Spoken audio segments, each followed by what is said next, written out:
My name is Joanna. What's up? Wherever you are watching, I want to say good morning or good afternoon. How is everyone doing?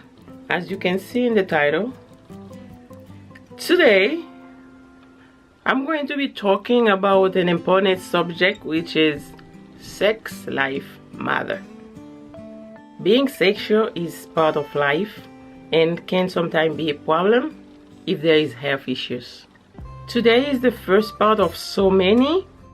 This topic will be very long.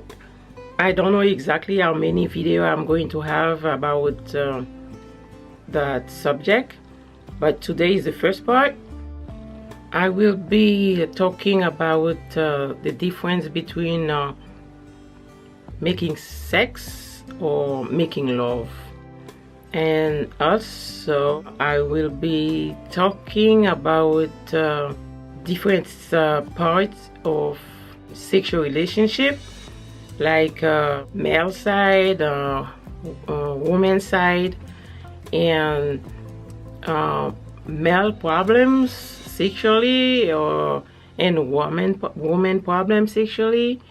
And I also will be talking about difficulty that couples are facing when they are married and they can't have children. Sometimes it's a part of their sexual relationship, sexual life. As you guys know that I'm a Christian, right? But that doesn't mean like the fact that you are a Christian, you know, you are a Christian in the bedroom. No, no Christian in the bedroom, baby. All right, so hey, Joanna in the living room, Joanna in the kitchen, Joanna in the bathroom, and Joanna's bedroom. Yeah. There is a certain connotation when we talk about two people making love as opposed to having sex. But is there really a difference? What does making love mean?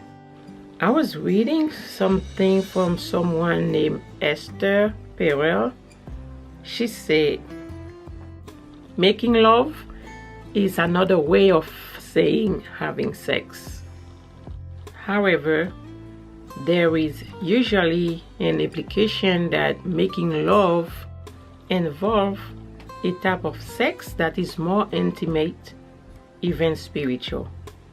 When two people are making love, the physical act are seen as an expression of love between them.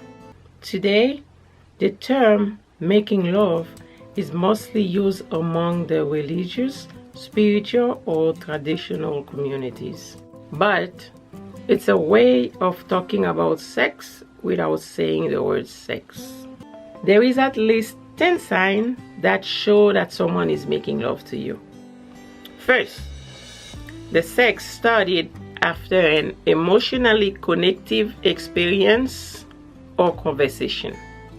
Second, there is an intense eye contact throughout the sex.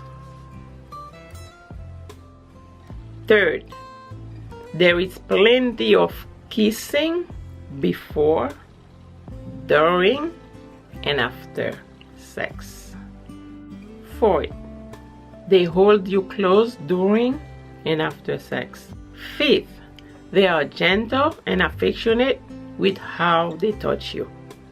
Sixth, there is no rush. Instead, they take time with each act, making sure each one is very special. 7, they are less concerned with receiving from you.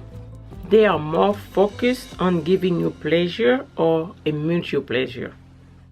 8, the sex is more sensual and emotional than sexy or dirty. 9, they take their time to make you feel good. 10, they are saying romantic things during sex. 11, they say they love you during sex. 12, they cuddle with you afterward rather than withdrawing or falling asleep. Okay guys, thanks for watching. That was part 1 of so many. Please don't forget to like, share, subscribe, and I'll see you in the next part. Bye.